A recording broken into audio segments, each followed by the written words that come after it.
ಪ್ರಪಂಚದಾದ್ಯಂತ ಎಲ್ಲ ಕ್ರೈಸ್ತ ಸಮುದಾಯದವರು ಆ ಚರ್ಚ್ನಲ್ಲಿ ಖರ್ಜೂರದ ಗರಿಗಳನ್ನು ಹಿಡ್ಕೊಂಡು ಅಥವಾ ಈ ತೆಂಗಿನ ಮರ ಬರ್ತೈತಲ್ಲ ಅದು ತೊಗೊಂಡು ಕೈಯಲ್ಲಿ ಹಿಡ್ಕೊಂಡು ಅದ್ರದ್ದೊಂದು ಕ್ರಾಸ್ ಥರ ಮಾಡಿ ಇಡೀ ಚರ್ಚ್ನ ಅವ್ರು ಏನು ಮಾಡ್ತಾರೆ 3 ಸಾರಿ ರೌಂಡ್ ಹೊಡಿತಾರೆ ಯೂಶ್ವಲಿ ಸಾಂಪ್ರದಾಯಿಕವಾಗಿ. ಓಕೆ, ಅದು ನಿಜವಾಗಿಯೂ ಓಕೆ ನಮ್ಮ ಹೃದಯದಲ್ಲಿ ನಮ್ಮ ರಕ್ಷಣೆಯಲ್ಲಿ ದೇವರು ನಮಗೆ ಕೊಟ್ಟ ರಕ್ಷಣೆಗೋಸ್ಕರ ದೇವರಿಗೆ ನಾವು ಸ್ತೋತ್ರವನ್ನು ಸಲ್ಲಿಸುವಂಥದ್ದಾಗಿದೆ. ಸೊ ಈ ದಿನದಲ್ಲಿ ಹಿಸ್ಟ್ರಿನಲ್ಲಿ ಚರಿತ್ರೆಯಲ್ಲಿ ಈ ದಿನದಲ್ಲಿ ಯೇಸು ಸ್ವಾಮಿ ಬೆಥಾನದಿಂದ ಬೆತ್ಪೆಗೆ ಸ್ಥಳಕ್ಕೆ ಬಂದು ಆ ಸ್ಥಳದಲ್ಲಿ ಕತ್ತೆಯನ್ನು ತೆಗೆದುಕೊಂಡು ಆ ಕತ್ತೆ ಮೇಲೆ ಕುತ್ಕೊಂಡು ಮೆರವಣಿಗೆ ಆಗಿ ಒಂದು ಪ್ರೊಸೆಷನ್ ಮಾಡಿಕೊಂಡು ಮೇಲಿಂದ ಯೆರೂಸಲೇಮಿಗೆ ಯೇಸು ಸ್ವಾಮಿ ಬರ್ತಾರೆ. ಓಕೆ, ಸೊ ಅದನ್ನು ವಾಕ್ಯದಲ್ಲಿ ಅನೇಕ 4 ಜನ ಸುವಾರ್ತಿಕರು ಅದನ್ನು ಮೆನ್ಷನ್ ಮಾಡ್ತಾರೆ. ಓಕೆ, ಏನು ಹೇಳ್ತದೆ? ಮತ್ತಾಯನ ಬರೆದ ಸುವಾರ್ತೆ 21ನೇ ಅಧ್ಯಾಯ 1ನೇ ವಾಕ್ಯದ ಹೇಳ್ತದೆ, ಅವರು ಯೆರೂಸಲೇಮಿಗೆ ಸಮೀಪಿಸಿ ಎಣ್ಣೆ ಮರಗಳ ಗುಡ್ಡದ ಬಳಿಯಲ್ಲಿರುವ ಬೆತ್ಪೇಗೆಗೆ ಬಂದಾಗ ಕತ್ತೆಯನ್ನು ಮರಿಯನ್ನು ತಂದು ಅವುಗಳ ಮೇಲೆ ತಮ್ಮ ಬಟ್ಟೆಗಳನ್ನು ಹಾಕಲು ಆತನು ಹತ್ತಿ ಕೂತುಕೊಂಡನು.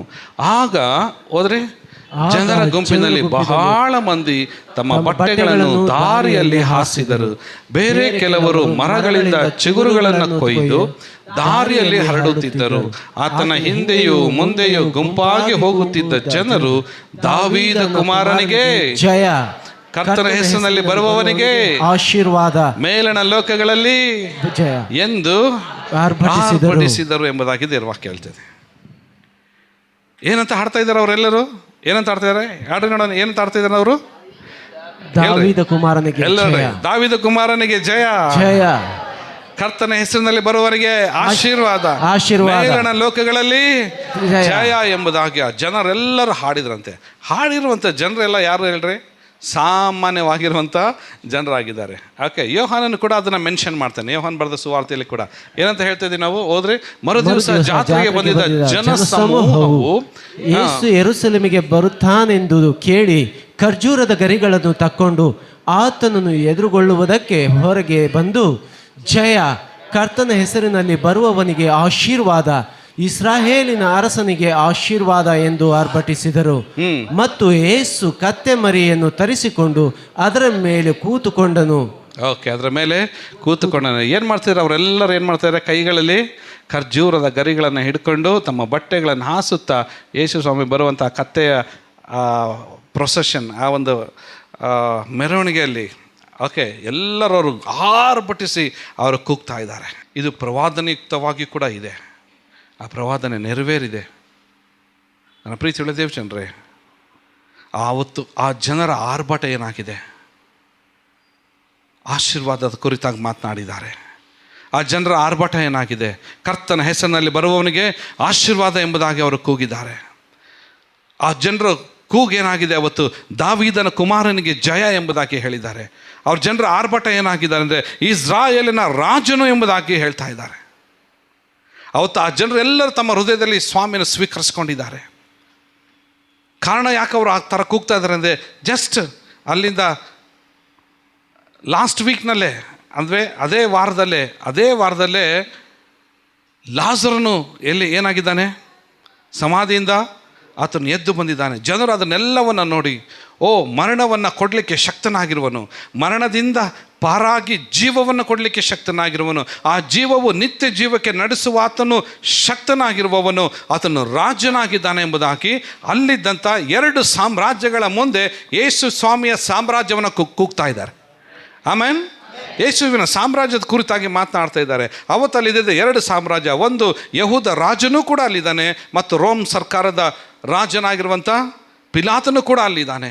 2 ಸಾಮ್ರಾಜ್ಯಗಳು ಆ ಸಮಯದಲ್ಲಿ ಇಸ್ರಾಯೇಲ್ ಜನರನ್ನು ಪರಿಪಾಲಿಸ್ತಾ ಇದೆ. ಒಂದು ರೋಮ್ ಸಾಮ್ರಾಜ್ಯ, ಇನ್ನೊಂದು ಯಹೂದ್ಯ ಸಾಮ್ರಾಜ್ಯ. ಆ 2 ಸಾಮ್ರಾಜ್ಯಗಳ ಮಧ್ಯದಲ್ಲಿ ಇನ್ನೊಂದು ಸಾಮ್ರಾಜ್ಯ ಸ್ಥಾಪಿಸಲ್ಪಟ್ಟಿದೆ. ಅದು ಪರಲೋಕದ ಸಾಮ್ರಾಜ್ಯ, ಅದು ನಿತ್ಯತ್ವದ ಸಾಮ್ರಾಜ್ಯ. ಆಮೇನ್, ಆಮೇನ್. ಈ ಲೋಕದ ಸಾಮ್ರಾಜ್ಯದ ಆ ಲೋಕದ ರಾಜರುಗಳು ಏನಾಗಿದ್ದಾರೆ? ಅವರು ಕರಪ್ಟ್ ಆಗಿದ್ದಾರೆ, ಅವರು ನಶಿಸಿ ಹೋಗ್ತಾ ಇದ್ದಾರೆ. ಆದರೆ ಪರಲೋಕದ ಸಾಮ್ರಾಜ್ಯದ ಅರಸನಾಗಿ ಬರುವವನು ಆತನು ಎಂದೆಂದಿಗೂ ನಿತ್ಯನಾಗಿ ಇರುವಾತನಾತನಾಗಿ ಬಂದಿದ್ದಾನೆ. ಜನರಿಗೆ ರಕ್ಷಣೆಯನ್ನು ಕೊಡುವ ಆತನಾಗಿ ಆತನು ಬಂದಿದ್ದಾನೆ. ಇದು ಒಂದು ಜಯದ ಒಂದು ಪ್ರೊಸೆಷನ್ ಆಗಿದೆ. ಹಲ್ಲೆಲೂಯಾ. ಅಲ್ಲಿ ಬಂದು ಕೂಗ್ತಾ ಇರುವಂಥ ಜನರು ಯಾರಾಗಿದ್ದಾರೆ? ಎಲ್ಲರೆಡೆ ಸಾಮಾನ್ಯ ಜನರು. Praise the lord. ಆತನನ್ನು ಹಿಂಬಾಲಿಸ್ತಾ ಇದ್ದಂಥ ಜನರು, ಆಮೇನ್, ಯಾವ ಜನರು ಕೂಗ್ತಾ ಇದ್ದಾರೆ, ಆತನನ್ನು ಹಿಂಬಾಲಿಸ್ತಾ ಇದ್ದ ಯೇಸು ಸ್ವಾಮಿ ತಮ್ಮ ಹೃದಯದಲ್ಲಿ ಯಾರಾಗಿ ಸ್ವೀಕರಿಸ್ಕೊಂಡಿದ್ದಾರೆ? ರಾಜನನ್ನಾಗಿ ಸ್ವೀಕರಿಸ್ಕೊಂಡಿದ್ದಾರೆ. ಆಮೇನ್. ಯೇಸು ಸ್ವಾಮಿ ತಮ್ಮ ಹೃದಯದಲ್ಲಿ ಒಂದು ಉನ್ನತವಾದಂಥ ಸ್ಥಾನವನ್ನು ಕೊಟ್ಟಿದ್ದಾರೆ.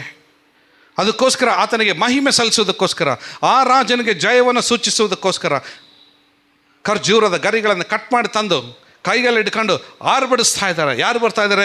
ನಮ್ಮ ರಾಜನು ಬರ್ತಾ ಇದ್ದಾನೆ. ಈ ಭೂಲೋಕದಲ್ಲಿ ಇನ್ನೊಂದು ಸಾಮ್ರಾಜ್ಯ ಸ್ಥಾಪಿಸಲ್ಪಡ್ತಾ ಇದೆ.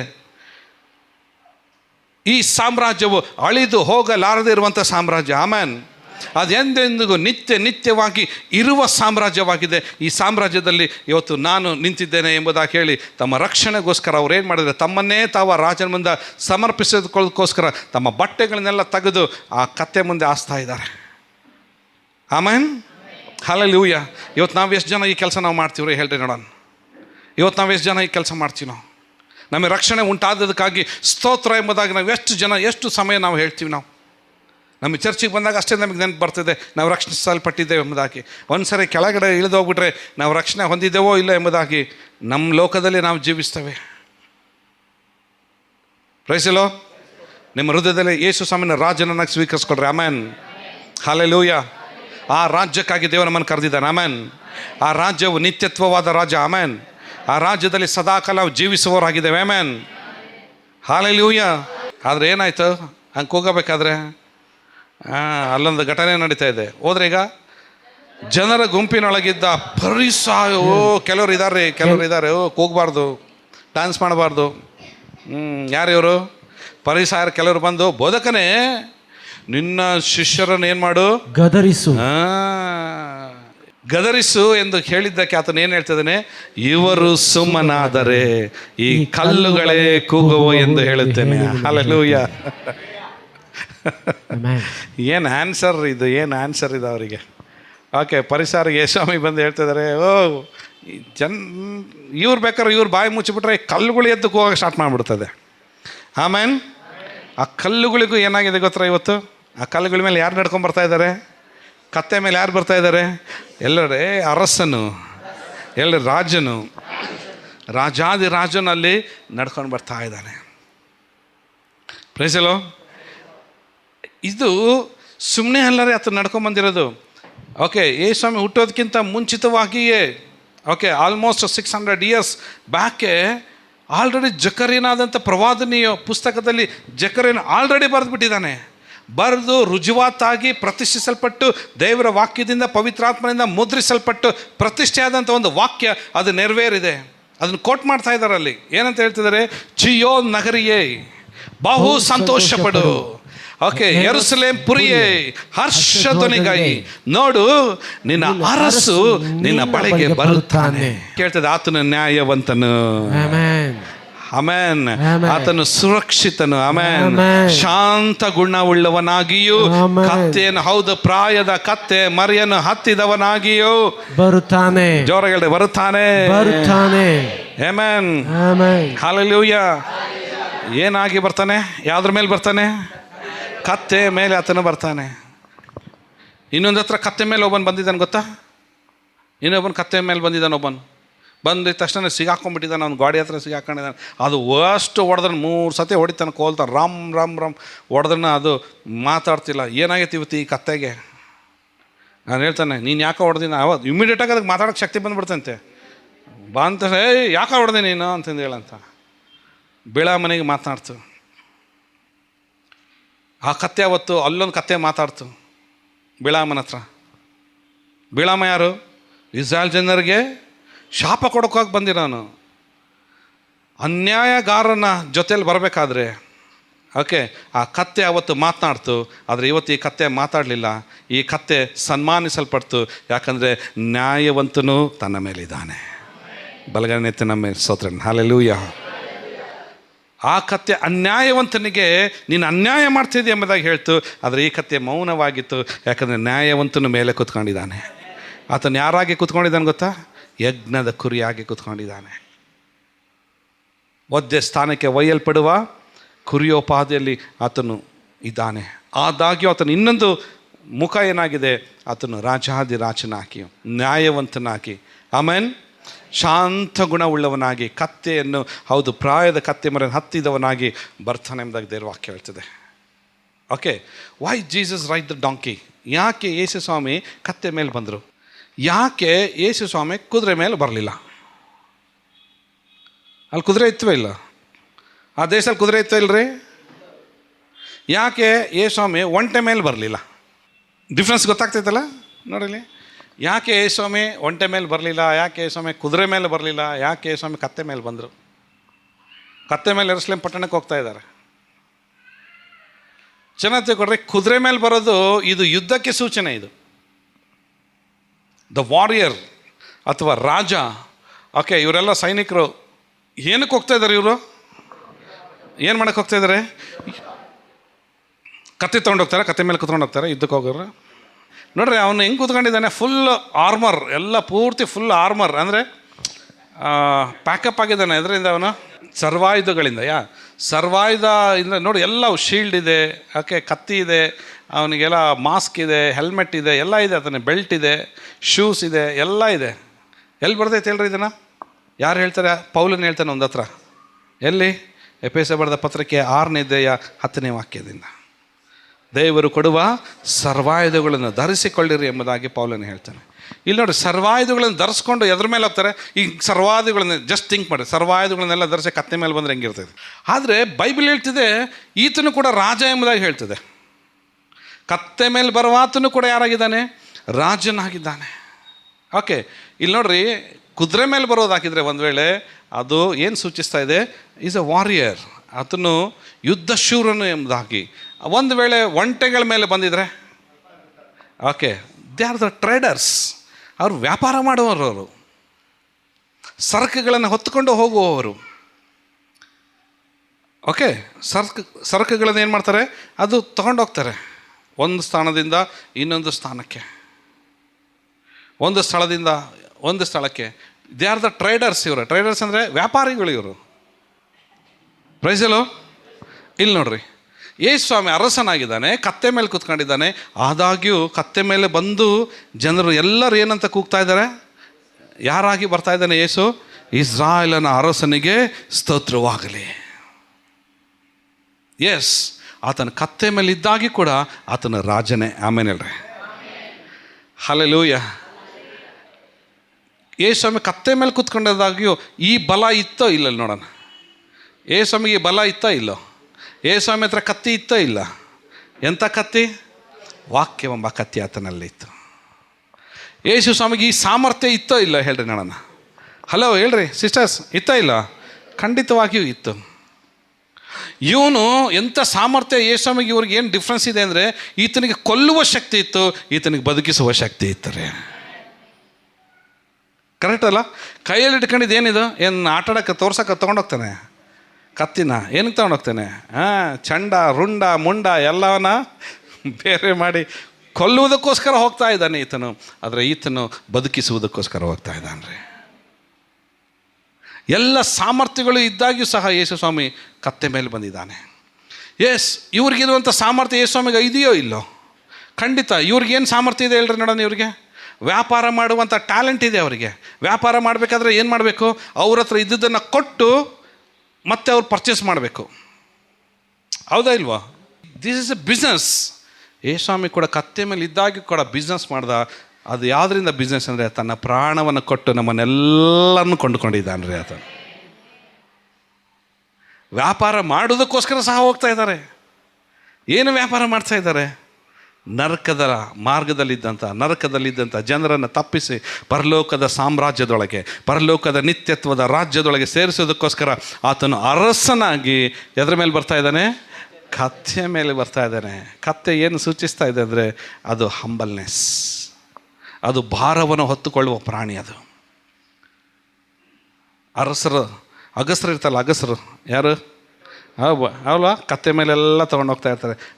ಅದೇನು ಮಾಡ್ತಾಯಿದೆ? ಅದು ಕೂಡ ಮನೆ ಎಲ್ಲ ಸಾಮಾನುಗಳನ್ನು ತೆಗೆದುಕೊಂಡೋಗಿ ಜನರ ಮಧ್ಯದಲ್ಲಿ, ಅದು ಆ ಕುಟುಂಬದ ಮಧ್ಯದಲ್ಲಿ ಅದು ವಾಸ ಮಾಡ್ತೈತೆ. ಅದು ಎಲ್ಲ ಭಾರವನ್ನು ಹೊತ್ಕೊಂಡು ಹೋಗ್ತದೆ. ಅದು ಯೇಸು ಸ್ವಾಮಿ ಕೂಡ ಯಾರಾಗಿದ್ದಾನೆ? ಇಡೀ ಪ್ರಪಂಚದ ಭಾರವನ್ನು ಹೊತ್ತುಕೊಳ್ಳುವಂಥ ದಾಸನ ರೂಪ ಇಲ್ಲಿ ತೋರಿಸಲ್ಪಡ್ತಾ ಇದೆ.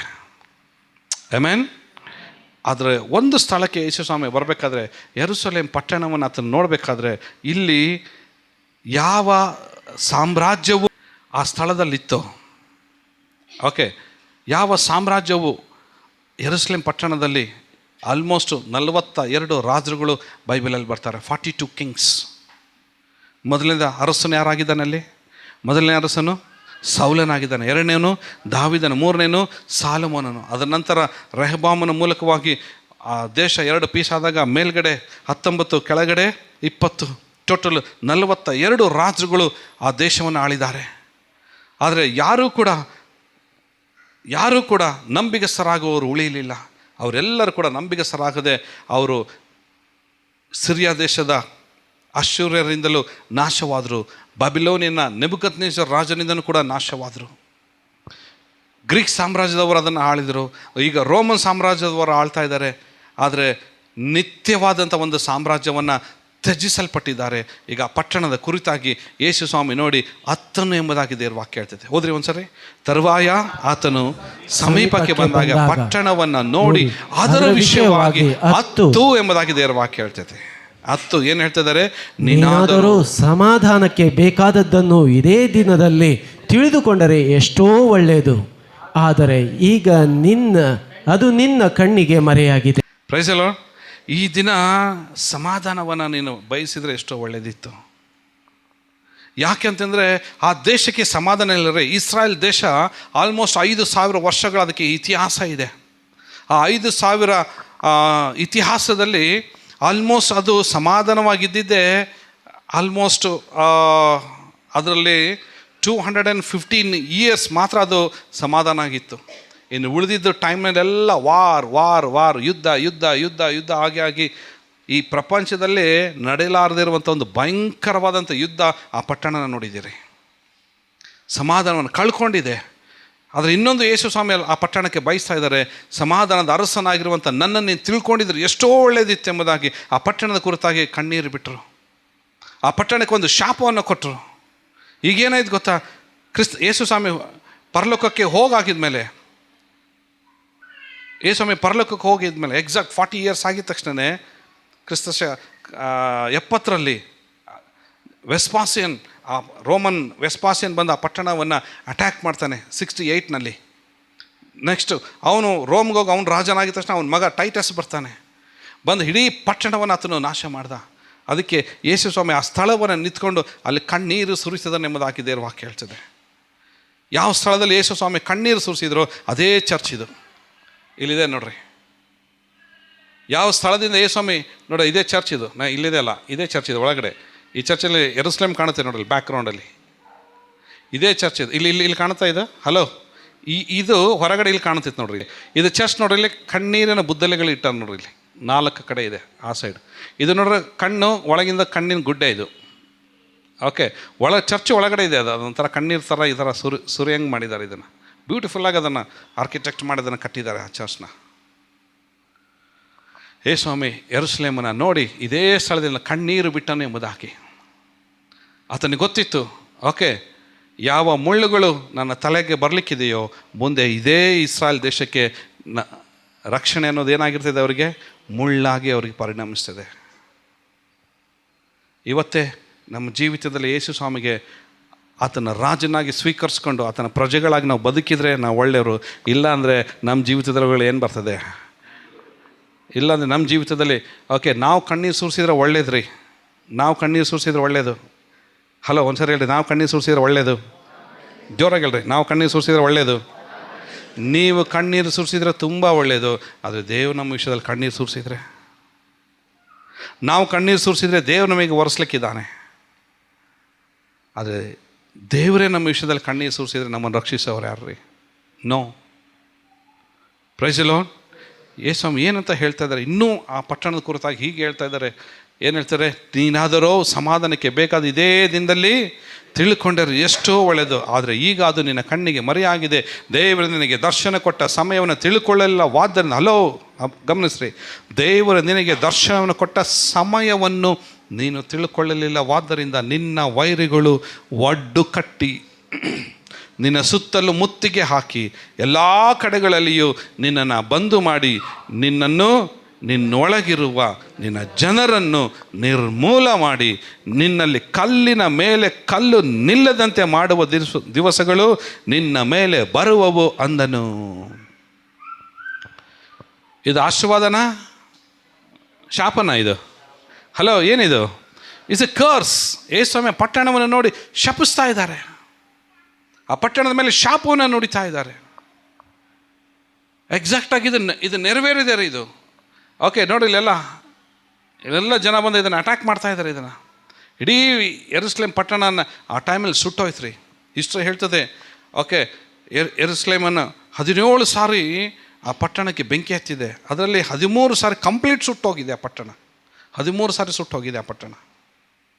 ಒಂದು ಸತಿ ಇಲ್ಲ, 2 ಸತಿ ಇಲ್ಲ, 13 ಸಾರಿ ಸುಟ್ಟೋಗಿದೆ. ಟೋಟಲ್ ಅದರಲ್ಲಿ 40 ಸಿವಿಲ್ ವಾರ್ಗಳಾಗಿದೆ ಆ ಪಟ್ಟಣಕ್ಕೋಸ್ಕರ. 40 ಯುದ್ಧಗಳಾಗಿದೆ. 40 ರಾಜರುಗಳು ಚೇಂಜ್ ಆಗಿದ್ದಾರೆ ಅದಕ್ಕೆ. ಇವತ್ತಿಗೂ ಕೂಡ ಇದೇ ಪಟ್ಟಣಕ್ಕೋಸ್ಕರ ಫೈಟಿಂಗ್ ಆಗ್ತಾ ಇದ್ದಾರೆ. ಅರಬರು ಇದಕ್ಕೋಸ್ಕರ ಇವತ್ತು ಫೈಟಿಂಗ್ ಆಡ್ತಾ ಇದ್ದಾರೆ, ಈ ಪಟ್ಟಣಕ್ಕೋಸ್ಕರ. ಈ ಪಟ್ಟಣಕ್ಕೋಸ್ಕರ ದೇವರು ಫೈಟ್ ಮಾಡ್ತಾ ಇದ್ದಾನೆ. ಈ ಪಟ್ಟಣಕ್ಕೋಸ್ಕರ ಸೈತಾನ ಫೈಟ್ ಮಾಡ್ತಾ ಇದ್ದಾನೆ. ಈ ಪಟ್ಟಣಕ್ಕೋಸ್ಕರ ಯಹೂದ್ಯರು ಫೈಟ್ ಮಾಡ್ತಾ ಇದ್ದಾರೆ. ಈ ಪಟ್ಟಣಕ್ಕೋಸ್ಕರ ಅರಬರು ಫೈಟ್ ಮಾಡ್ತಾ ಇದ್ದಾರೆ. ಈ ಪಟ್ಟಣಕ್ಕೋಸ್ಕರ ಮುಸಲ್ಮಾನರು ಇವತ್ತು ಫೈಟ್ ಮಾಡ್ತಾ ಇದ್ದಾರೆ. ಈ ಪಟ್ಟಣಕ್ಕೋಸ್ಕರ ಕ್ರಿಶ್ಚಿಯನ್ನರು ಫೈಟ್ ಮಾಡ್ತಾ ಇದ್ದಾರೆ. ಪ್ರಪಂಚದಲ್ಲಿ ಈ ಪಟ್ಟಣಕ್ಕೋಸ್ಕರ ನಡೆದಂಥ ಘಟನೆಗಳು ಬೇರೆ ಎಲ್ಲಿಲ್ಲ ರೀ. ಯಾವ ದೇಶಕ್ಕಲ್ಲೂ ಕೂಡ ಆಗಿಲ್ಲ. ಅಂಥ ದೊಡ್ಡ ಸಂಗತಿಗಳು ಆ ಪಟ್ಟಣದ ವಿಷಯದಲ್ಲಿ ಆಗಿದೆ. ಮೊದಲನೇ ಮಹಾಯುದ್ಧ ಆಗಿದ್ದು ಇದೇ ಪಟ್ಟಣದ ವಿಷಯವಾಗಿ, 2ನೇ ಮಹಾಯುದ್ಧ ಆಗಿದ್ದು ಇದೇ ಪಟ್ಟಣದ ವಿಷಯವಾಗಿ, ಇನ್ನು 3ನೇ ಮಹಾಯುದ್ಧ ಆಗ್ತಿರೋದು ಕೂಡ ಇದಕ್ಕಾಗಲೇ ಈಗಾಗಲೇ ಸೂಚನೆಯಾಗಿ ಇವತ್ತು ನಮ್ಮ ಕಣ್ಮುಂದೆ ಯುದ್ಧಗಳಾಗೋದು ನಾವು ನೋಡ್ತಾ ಇದ್ದೇವೆ.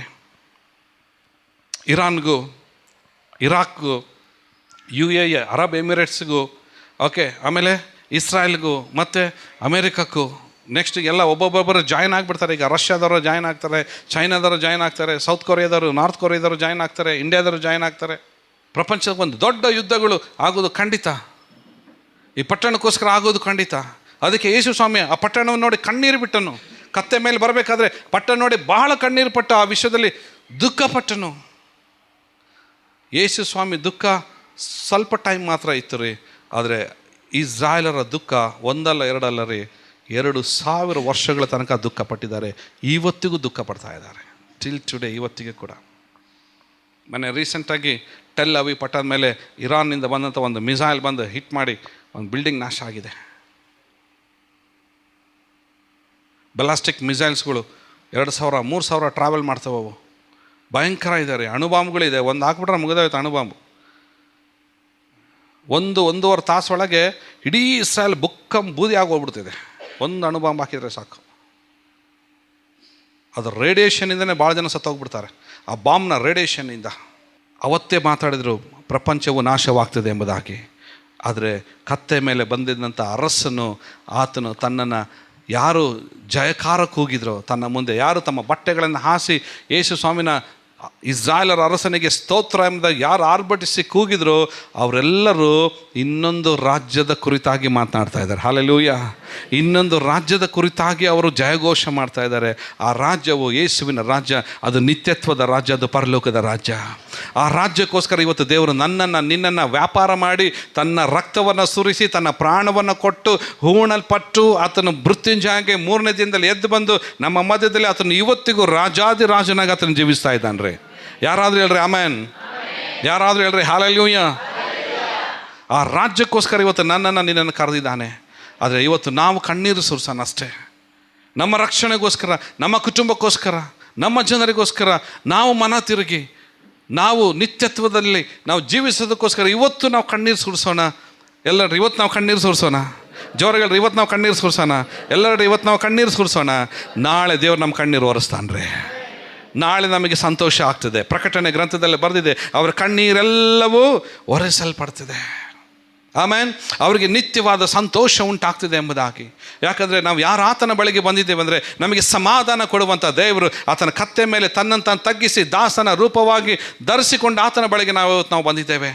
ಆತನು ಯಾಕೆ ಆತನು ಕತ್ತೆ ಮೇಲೆ ಆತನು ಬರಬೇಕಾಗಿತ್ತು ಎಂಬ ನೋಡಬೇಕಾದ್ರೆ ನೋಡ್ರಿ, ಅಲ್ಲಿ ವಾಕ್ಯ ಹೇಳ್ತಿದೆ, ಚಿಯೋನ್ ನಗರಿಗೆ ನೋಡು, ನಿನ್ನ ಅರಸು ನಿನ್ನ ಬಳಿಗೆ ಬರುತ್ತಾನೆ, ಆತನು ಶಾಂತ ಗುಣವುಳ್ಳವನಾಗಿ ಕತ್ತೆಯನ್ನು ಹತ್ತಿದವನಾಗಿ ಬರ್ತಾ ಇದ್ದಾನೆ.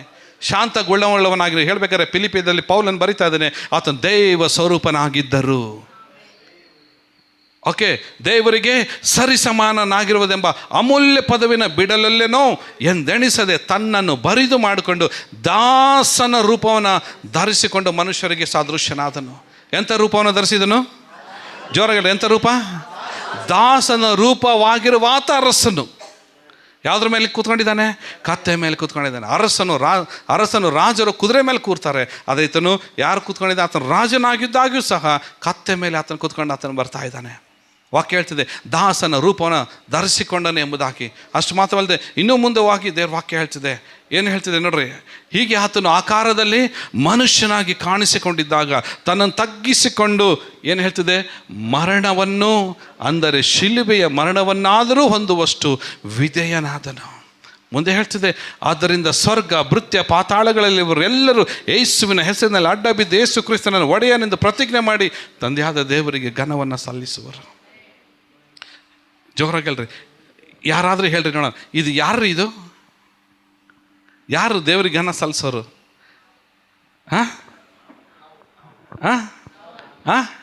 ಸಿಸ್ಟರ್ಸ್ ಯಾರು? ನಾವು. ಹಲ್ಲೆಲೂಯ. ಎಷ್ಟು ಜನ ಯೇಸುಸ್ವಾಮಿ ಹೆಸರಿಗೆ ಅಡ್ಡ ಬೀಳ್ತೀರಿ? ಹೇಳ್ರಿ ನೋಡೋಣ, ಹಿಂಗೆ ಮಾಡ್ರಿ ನೋಡೋಣ. ನನಗೆ ನಾನು ಯೇಸುವಿಗೆ ಹೆಸರಿಗೆ ಅಡ್ಡ ಬೀಳ್ತೀನಿ, ಕರೆಕ್ಟ್ ಅಲ್ಲ? ನಾವೆಲ್ಲರೂ ಯೇಸುಸ್ವಾಮಿ ಹೆಸರಿಗೆ ಅಡ್ಡ ಬಿದ್ದೀವಿ ಅಂತಂದರೆ ಆಮೇಲೆ ಯಾರನ್ನು ನಾವು ರಾಜರಾಗಿ ಸ್ವೀಕರಿಸ್ಕೊಂಡಿದ್ದೀವಿ? ಜೋರಾಗಲ್ರಿ, ಯಾರನ್ನ? ಕತ್ತೆ ಮೇಲೆ ಬಂದಂಥ ಯೇಸುವನ್ನು, ಆಮೇಲೆ ಕತ್ತೆ ಮೇಲೆ ಬಂದಂಥ ಅರಸನನ್ನು, ಕತ್ತೆಯ ಮೇಲೆ ಬಂದಂಥ ಇಸ್ರಾಯೇಲನ ಅರಸನನ್ನು, ನಮ್ಮ ಅರಸನನ್ನು ನಾವು ಸ್ವೀಕರಿಸ್ಕೊಂಡಿದ್ದೇವ್ರಿ. ಈಗ ನಾವು ಕೂಡ ಹೇಳೋಣ, ನಮಗೆ ರಕ್ಷಣೆ ಉಂಟಾದಕ್ಕಾಗಿ ಸ್ತೋತ್ರ. ಆಮೇಲೆ ಆತನ ದಾಸನ ರೂಪನ ಎಷ್ಟು ತನ್ನನ್ನು ತಾನು ತಗ್ಗಿಸ್ಕೊಂಡೆ ಅಂತ ನೋಡಬೇಕಾದ್ರೆ ಇಲ್ಲಿ ವಾಕ್ಯ ಹೇಳ್ತಿದೆ, ಓಕೆ, ಯೇಸು ಸ್ವಾಮಿ ಒಂದ್ಸರಿ ಕಾಲನ್ನೇ ತೊಳೆಯುವಷ್ಟು, ಶಿಷ್ಯರ ಪಾದಗಳನ್ನು ಹಿಡಿಯುವಷ್ಟು ತನ್ನನ್ನು ತಾನು ತಗ್ಗಿಸಿಕೊಂಡಿದ್ದಾನೆ ರೀ. ಮುಂದೆ ಹೇಳ್ತಿದೆ, ನಿಮ್ಮಲ್ಲಿ ಮೊದಲನೇವನು ಆಗಬೇಕೆಂದಿರುವವನು ನಿಮ್ಮ ಆಳಾಗಿರಬೇಕು. ಹಾಗೆ ಮನುಷ್ಯ ಕುಮಾರನು, ಹೋದ್ರೆ ಏನು ಹೇಳ್ತದೆ? ಮನುಷ್ಯ ಕುಮಾರನು ಹಾಗೆ ಮನುಷ್ಯ ಕುಮಾರನು ಸೇವೆ ಮಾಡುವುದಕ್ಕೆ ಬರಲಿಲ್ಲ, ಸೇವೆ ಮಾಡುವುದಕ್ಕೂ ಅನೇಕರನ್ನು ಬಿಡಿಸಿಕೊಳ್ಳುವುದಕ್ಕಾಗಿ ತನ್ನ ಪ್ರಾಣವನ್ನು ಈಡುಕೊಡುವುದಕ್ಕೂ ಬಂದನು. ತನ್ನ ಪ್ರಾಣವನ್ನು ಈಡುಕೊಡುವುದಕ್ಕಾಗಿ ಕೂಡ ಆತನು ಬಂದಿದ್ದಾನೆ. ಆತನ ಹೌದು, ಅರಸನ ಸಾಮರ್ಥ್ಯ ಆತನ ಒಳಗಡೆ ಇದೆ. ಆತನ ವ್ಯಾಪಾರ ಮಾಡುವ ಸಾಮರ್ಥ್ಯ ಆತನಿಗಿದೆ. ಏನು ವ್ಯಾಪಾರ? ನಮ್ಮೆಲ್ಲರನ್ನ ಕೊಂಡುಕೊಳ್ಳುವಂಥ ಸಾಮರ್ಥ್ಯ ಆತನ ಒಳಗಡೆ ಇದ್ದಾಗ್ಯೂ ಸಹ ಆತ ನಮಗೆ ಸೇವೆ ಮಾಡೋದಕ್ಕೋಸ್ಕರ ಬಂದನೆ ಎಂಬುದಾಗಿ ಹೇಳ್ತದೆ. ಆಕೆ ಅಲ್ಲಿ ಹೇಳ್ತದೆ, I have not come to be served but to serve and to give my life. ನಾನು ಸೇವೆ ಮಾಡೋದಕ್ಕೋಸ್ಕರ ಬಂದಿದ್ದೇನೆ. Praise the lord. ಯಾರಿಗಾದ್ರು ಗೊತ್ತಾಯ್ತಾ? ಈ ವರ್ಷ ಪ್ರಾರಂಭ ಮಾಡಬೇಕಾದ್ರೆ ನನಗೊಂದು ಕೃಪೆ ಸಿಕ್ತು ನಿಮ್ಮ ಕಾಲು ತೊಳಿಲಿಕ್ಕೆ. ಅದರಲ್ಲಿ ಕೆಲವರು ನೀವು ಮಿಸ್ ಆದ್ರಿ, but I don't know, thank you. But ದೇವರು ಇವತ್ತು ನಮಗೆ ಕಲಿಸ್ತಾ ಇದ್ದಾರೆ. ಯಾರಾತನ್ನು ನಾವು ಸ್ವೀಕರಿಸ್ಕೊಂಡಿದ್ದೀವಿ ಅಂದರೆ ದಾಸನ ರೂಪವನ್ನು ಧರಿಸಿಕೊಂಡು ತಗ್ಗಿಸುವಾತನಾಗಿರುವ ಅರಸನನ್ನು ಇವತ್ತು ನಾವು ಸ್ವೀಕರಿಸ್ಕೊಂಡಿದ್ದೇವೆ. ಆ ಕ್ಯಾರೆಕ್ಟರ್ ಇವತ್ತು ನಮ್ಮ ಒಳಗಡೆ ಇರಬೇಕ್ರಿ. ಆ ಕ್ಯಾರೆಕ್ಟರ್ ಯೇಸು ಸ್ವಾಮಿಯ ಆಟ್ರಿಬ್ಯೂಟ್ಸ್ ನಮ್ಮ ಒಳಗಡೆ ಇರಬೇಕು.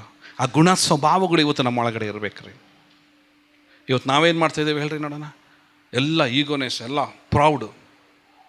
I am top, I am a singer, I am a musician, I am a teacher, I have a best Bible knowledge. ಎಲ್ಲ ಈಗೋನೆಸ್, ಎಲ್ಲ ಕಾಲರ್ ಏರ್ಸವೆ ನಾವಿದ್ದೇವೆ ರೀ. ದೇವರಿಗೆ ಸರಿ ಸಮಾನನಾಗಿರುವವನು, ತ್ರಯೇಕತ್ವದಲ್ಲಿ ಒಬ್ಬನಾಗಿರುವ ಆತನು ತನ್ನನ್ನು ತಾನು ತಗ್ಗಿಸಿಕೊಂಡು ಮನುಷ್ಯರ ಪಾದಗಳನ್ನು ತೊಳೆಯುವಷ್ಟು ವಿಧೇಯನಾತನಾಗಿದ್ದಾನೆ ರೀ. ಇದನ್ನು ಇವತ್ತು ದೇವ್ರು ನಮಗೆ ಕಲಿಸ್ತಾ ಇದ್ದಾನೆ. ಆ ಎಣ್ಣೆ ಮರಗಳದ ಟೀಚಿಂಗ್ ನಮಗೇನು ಕಲಿಸ್ತಾ ಇದೆ ಗೊತ್ತಾ? ಇವತ್ತು ಎಣ್ಣೆ ಮರಗಳ ಟೀಚಿಂಗ್ ಏನು ಕಲಿಸ್ತಾ ಇದೆ ನಮಗೆ? ಇವತ್ತು ದಾಸತ್ವನ ಕಲಿಸ್ತಾ ಇದೆ, ತಗ್ಗಿಸಿಕೊಳ್ಳುವುದನ್ನು ಇದು ಕಲಿಸ್ತಾ ಇದೆ. ಎಣ್ಣೆ ಮರಗಳ ಗುಡ್ಡದಿಂದ ಯೇಸುಸ್ವಾಮಿ ಯಾರು ಬಂದರು? ಏನಾಗಿ ಬಂದರು? ಕತ್ತೆ ಮೇಲೆ ಇಸ್ರಾಯೇಲರನ್ನು ಅರಸನಾಗಿ ಬಂದರು. ಆದಾಗ್ಯೂ ಆತನು ಕಣ್ಣೀರು ಬಿಟ್ಟನು. ಜನರಿಗೆ ಸಂತೋಷ, ಯೇಸುಸ್ವಾಮಿ ಹೃದಯಕ್ಕೆ ನೋವಿದೆ. ಜನರೆಲ್ಲರೂ ಕೂಗಾಡ್ತಾ ಇದ್ದಾರೆ, ಯೇಸುಸ್ವಾಮಿ ಕಣ್ಣಲ್ಲಿ ನೀರು ಬರ್ತಾ ಇದೆ. ನಾನು ಬರ್ತಾ ಇರುವಂಥ ಈ ಒಂದು ಪ್ರಯಾಣ ಎಲ್ಲಿ ವ್ಯರ್ಥ ಆಗ್ತದೋ ಎಂಬುದಾಗಿ ಇದು ವ್ಯರ್ಥ ಆಗಬಾರ್ದು ರೀ. ಅವತ್ತು ಬಂದಂಥ ಪ್ರಯಾಣ, ಅವತ್ತು ಯೇಸು ಸ್ವಾಮಿಗೋಸ್ಕರ ತಮ್ಮ ಜೀವಿತವನ್ನು ಸಮರ್ಪಿಸಿಕೊಂಡು ಜೀವಿಸ್ತಾ ತಮ್ಮ ರಕ್ಷಣೆಯನ್ನು ಕಾಪಾಡಿಕೊಳ್ಳುವವರೆಲ್ಲರಿಗೋಸ್ಕರ ಪ್ರಕಟಣೆ ಗ್ರಂಥದಲ್ಲಿ ಒಂದು ಮಾತು ಬರೆದಿದೆ, ರೆವಲ್ಯೂಷನಲ್ಲಿ ಒಂದು ಮಾತು ಬರ್ತಿದೆ. ಏನು ಹೇಳ್ತಿದೆ? ಇವುಗಳಾದ ಮೇಲೆ ಇಗೋ ಯಾರಿಂದಲೂ ಎಣಿಸಲಾಗದಂಥ, ಇವ್ರು ಯಾರು ಗೊತ್ತಾ? ಯಾರಿಂದಲೂ ಎಣಿಸಲಾಗದಿರೋಂಥ ಮಹಾ ಸಮೂಹ ಯಾರಂದರೆ ಯಾರು ಯೇಸುವನ ರಾಜನನ್ನಾಗಿ ಸ್ವೀಕರಿಸ್ಕೊಂಡಿದ್ದಾರೋ. ಆಮೆನ್. ದಾಸನ ರೂಪವಾಗಿರುವ ಆತನಿಗೆ ದಾಸನಾಗಿ ಸೇವೆ ಮಾಡಲಿಕ್ಕೆ ತಮ್ಮನ್ನು ತಾವು ಯಾರು ತಗ್ಗಿಸಿಕೊಂಡಿದ್ದಾರೋ, ತಮ್ಮ ರಕ್ಷಣೆಯನ್ನು ಯಾರು ಕಾಪಾಡಿಕೊಂಡಿದ್ದಾರೋ, ಯಾರ್ಯಾರೆಲ್ಲ ತಮ್ಮ ಅಂಗಿಗಳನ್ನು ಶುದ್ಧವಾಗಿ ಇಟ್ಕೊಂಡಿದ್ದಾರೋ, ತಮ್ಮ ರಕ್ಷಣೆಯ ಅಂಗಿಯನ್ನು ಯಾರು ಕಾಪಾಡಿಕೊಂಡಿದ್ದಾರೋ ಅವರೆಲ್ಲರೂ ಎಲ್ಲಿದ್ದಾರೆ ಇವತ್ತು? ಪರಲೋಕದಲ್ಲಿ. ಅವ್ರು ಏನಾಕಿದ್ದಾರೆ? ಮುಂದೆ ಹೋದ್ರಿ. ಓಕೆ. ಮಹಾಸಮೂಹವು ಸಿಂಹಾಸನದ ಮುಂದೆಯೂ ಯಜ್ಞದ ಕುರಿಯಾದ ಆತನ ಮುಂದೆಯೂ ನಿಂತಿರುವುದನ್ನು ಕಂಡೆನು. ಅವ್ರು ಯಾರಂತೆ? ಅವರು ಸಕಲ ಜನಾಂಗ ಕುಲ ಪ್ರಜೆಗಳವರು, ಸಕಲ ಭಾಷೆಗಳನ್ನಾಡುವವರು ಆಗಿದ್ದರು. ಸಾಕು, ತಡ್ರಿ ಒಂದು ನಿಮಿಷ. ಅವ್ರು ಯಾರಂತೆ? ಸಕಲ ಜನಾಂಗ ಕುಲ ಪ್ರಜೆ ಸಕಲ ಭಾಷೆಗಳು. ಇದ್ರಾಗ ಹುಡುಕ್ರಿ ನೋಡೋಣ ಎಲ್ಲಿದ್ದಾರೆ ಅವರು. ಲಂಬಾಣಿಯವ್ರು ಎಲ್ಲಿದ್ದಾರೆ ಇದ್ರಾಗೆ? ಮರಾಠಿಯವ್ರು ಇದ್ರೊಳಗೆ? ಕಂಡಿಡಿರಿ ನೋಡೋಣ. ಅವ್ರು ಏನು ಜಾತಿಯಿಂದ ಏನು ಕಂಡುಹಿಡಿತೀರಿ ಇದ್ರೊಳಗೆ? ಏನು ಕಂಡುಹಿಡಿತೀರಿ ಇದ್ರೊಳಗೆ? ಮೊನ್ನೆ ಒಬ್ರಿಗೆ ನಾನು ಹೇಳ್ತಿದ್ದೆ ಫೋನಲ್ಲಿ ಮಾತಾಡಬೇಕಾದ್ರೆ ಅವರಿಗೆ, ಸರ್ ಪರಲೋಕದಲ್ಲಿ ಯೇಸು ಸ್ವಾಮಿ ನಮ್ಗೆ ಖರ್ಜೂರದ ಗರಿಗಳನ್ನು ಕೊಟ್ಟಾಗ, ಓಕೆ ಇದು ಲಂಬಾಣಿಯವ್ರ ಖರ್ಜೂರ, ಇದು ಮರಾಠಿಯವ್ರದ್ದು, ಇದು ಯಾರ್ದು? ತೆಲುಗುದವ್ರದ್ದು, ಇದು ತಮಿಳ್ನವ್ರದ್ದು, ಇದು ಶಟ್ರದ್ದು, ಇದು ಬ್ರಾಹ್ಮಣರದ್ದು ಅಂತಂದು ಏನಾರು ಐತಾರೆ? ಓಕೆ. ಇದು ಎಲ್ಲ ಇದು ಮುಸಲ್ಮಾನರ ಡ್ರೆಸ್ ಅಂತ ಹೇಳೋಕ್ಕಾಗ್ತದ? ಅದ್ರ ಮೇಲೆ ಏನಾರು ಬರ್ದೈತೇನ್ರಿ? ಇದ್ರ ಮೇಲೆ ಬರ್ದೈತೇನ್ರಿ? ಅದರ ಜಾತಿ ಬರ್ದೈತೆ ಇದ್ರ ಮೇಲೆ? ಇಲ್ಲ. ಎಲ್ಲರೂ ಒಟ್ಟಾಗಿ ಅಲ್ಲಿದ್ದಾರೆ. ಎಲ್ಲರಿಗಿದ್ದು ಒಂದೇ ಡ್ರೆಸ್ಸು, ಎಲ್ಲರಿಗಿರುವಂಥದ್ದು ಒಂದೇ ನಿಲುವಂಗಿ. ಹಲ್ಲೆಲೂಯಾ. ಆದರೆ ಜಾತಿಯನ್ನು ಪಾರ್ಶಾಲಿಟಿ ಇನ್ನೂ ಚರ್ಚೆಯಲ್ಲಿ ಇಟ್ಟಿದ್ದೀವಿ, ನಾವು ಜೀವಂತವಾಗಿಟ್ಟಿದ್ದೀವಿ. ಎಲ್ಲ ಒಂದು ಹತ್ರ ಜಾತಿ ವಿಷಯದಲ್ಲಿ ಹಲೋ ಮನ ಮರಗ್ರಿ. ನಮ್ಮನ್ನೇ ನಾವು ಮಾರ್ಕೊಂಡು ಜಾತಿ ವಿರುದ್ಧವಾಗಿ ನಾವು ಇವತ್ತು ಪರಲೋಕದ ಕಡೆಗೆ ನಾವು ಹೋಗ್ತಾ ಇದ್ದೇವೆ. ಹೌದು, ಜನರು ಕೂಗ್ತಾರೆ, ಜನರು ಹೇಳ್ತಾರೆ, ಇವನೇನಂತ ಮಾತಾಡ್ತಾರೆ. ನಮ್ಮ ರಕ್ಷಣೆ ನಾವು ಕಳ್ಕೊಂಡು ಸುಮ್ಮನೆ ಇದ್ರೆ ಕಲ್ಲುಗಳು ಬೇಕಾದ್ರೆ ಕೂಗ್ತದೆ. ಆಮೇನ್. ನಾನು ಡಿಸೈಡ್ ಮಾಡಿಬಿಟ್ಟಿದ್ದೆ, ನಾನಂತೂ ಮರಾಠಿ ಕ್ಯಾಸ್ಟ್ನಲ್ಲಿ ನಾನು ಮದುವೆ ಆಗಬಾರ್ದು ಅಂತಂದೇಳಿ. ಇನ್ನೂ ಮುಂದೆ ಹೋಗಿ ಹೇಳ್ತೀನಿ ನೋಡ್ರಿ, ನನ್ನ ಮಕ್ಕಳು ನನ್ನ ಮರಾಠಿ ಕ್ಯಾಸ್ಟಲ್ಲಿ ನಾನು ಮದುವೆ ಮಾಡೋದೇ ಇಲ್ಲ. ನನ್ನ ಮಕ್ಕಳಿಗೆ ನಾನು ಯಾರು ದೇವರಿಗೋಸ್ಕರ ತನ್ನ ರಕ್ಷಣೆಯನ್ನು ಸಂಪಾದಿಸಿಕೊಂಡು ದೇವರ ಮಗನಾಗಿ ಜೀವಿಸ್ತಾನೋ ಅವನು ಭಿಕ್ಷುಕನಾಗಿದ್ದು ನನ್ನ ಮಕ್ಕಳಿಗೆ ನಾನು ಮದುವೆ ಮಾಡಿಸ್ತೀನಿ. ನಾನು ಡಿಸೈಡ್ ಮಾಡಿರಿ. ಇವತ್ತು ಪರಲೋಕದಲ್ಲಿ ಒಂದು ಸೌಂಡ್ ಇದೆ ರೀ. ಅವರೆಲ್ಲರೂ ಏನಂತ ಕೂಗ್ತಾ ಇದ್ದಾರೆ ಹೇಳ್ರಿ? ಇವರೆಲ್ಲರೂ ಖರ್ಜೂರದ ಗಡಿಗೆ ನಮಗೆ ರಕ್ಷಣೆ ಉಂಟಾದದಕ್ಕಾಗಿ ಸ್ತೋತ್ರ ಎಂದಾಗ ಅವರೆಲ್ಲರೂ ಕೂಗಿದ್ರೆ ಎಂಬುದಾಗಿ ದೇವರ ವಾಕ್ಯ ಹೇಳ್ತದೆ. ಹಲ್ಲೆಲೂಯಾ. ಕೊನೆ ತನಕ ಅಲ್ಲಿ ನಾವು ಕಾಪಾಡ್ಕೊಳ್ಳೋಣ. ನಮ್ಮ ರಕ್ಷಣೆಯನ್ನು ಕೊನೆ ತನಕ ನಾವು ಅಲ್ಲಿ ತನಕ ನಾವು ಕಾಪಾಡ್ಕೊಳ್ಳೋಣ. ನೋಡ್ರಿ, ಯೇಸು ಸ್ವಾಮಿ ಕತ್ತೆ ಮೇಲೆ ಬರಲಿಕ್ಕೂ ಕೂಡ ಹೌದು, ಇನ್ನೊಂದು ಟೈಮ್ ಇದೆ ರೀ. ನಮ್ಮ ಕೈಗಳ ಮೇಲೆ ಕೆತ್ತೋಣ. ಹಲ್ಲೆಲೂಯಾ, ಹಲ್ಲೆಲೂಯಾ ಹೇಳ್ರಿ, ಹಲ್ಲೆಲೂಯಾ. ರಾಜಾದಿರಾಜನಾಗಿ ಹೆಂಗೆ ಬರಲಿಕ್ಕಿದ್ದಾನೆ ಆತನು? ಆತನು ಇನ್ನೊಂದು ಸಾರಿ ಕುದುರೆ ಮೇಲೆ ಆತನು ಬರಲಿಕ್ಕಿದ್ದಾನೆ ರೀ. ಆಮೇನ್, ಆಮೇನ್. ಇಲ್ಲಿ ಬರುವಾತನ ಮುಂದೆ ಅಡ್ಡ ಬಿದ್ದುಬಿಡೋಣ ನಾವು. Praise the lord. ಇಲ್ಲಿ ಈ ಪರಿಸ್ಥಿತಿಯಲ್ಲಿರುವ ಆತನ ಮುಂದೆ ನಾವು ಅಡ್ಡ ಬೀಳೋದಾಗಿದ್ದರೆ ಒಂದು ದಿನ ಈತನ ಜೊತೆಲಿ ನಾವು ಕೂಡ ಬರಲಿಕ್ಕಿದ್ದೇವೆ ರೀ. ಹೋ, ಆಮೇನ್. ಯಾಕಂದರೆ ಯೇಸು ಸ್ವಾಮಿ ಪರಲೋಕದಲ್ಲಿ ಭೂಲೋಕದಲ್ಲಿ ಎಲ್ಲ ಅಧಿಕಾರವೂ ಆತನಿಗೆ ಕೊಡಲ್ಪಟ್ಟಿದೆ. Price the lord. ಇಡೀ ನರಕನ ಹೋಗಿ ನರಕನ ಖಾಲಿ ಮಾಡಿದಂಥ ಮಹಾ ಶೂರಾದಿಶೂರ, ಮಹಾ ಭಯಂಕರನಾಗಿರುವಂಥ ದೇವರು. ಹಲ್ಲೆಲೂಯಾ. ಪಾತಾಳ ಮೃತ್ಯು ಎಲ್ಲವೂ ಅಡ್ಡ ಬೀಳ್ದು ಆರಾಧಿಸುವಂಥ ಆತನು ಯಾರಾಗಿ ಬರಲಿಕ್ಕಿದ್ದಾನೆ? ರಾಜಾದಿರಾಜನಾಗಿ ಆತನು ಬರಲಿಕ್ಕಿದ್ದಾನೆ. ಆಮೇನ್. ಓಕೆ, ನಾವು ಇಲ್ಲಿಂದ ನೆಕ್ಸ್ಟು ನಾವು ಫ್ರೈಡೇ ಮತ್ತೆ ನಾನು ಕಂಟಿನ್ಯೂಷನ್ ಮಾಡ್ತೀನಿ. ಓಕೆ, ಫ್ರೈಡೇ ಮತ್ತೆ ನಮ್ಮದು ಗುಡ್ ಫ್ರೈಡೇ ಮೆಸೇಜ್ನಲ್ಲಿ ಮತ್ತೆ ಮುಂದೆ ಹೋಗೋಣಂತೆ ನಾವು.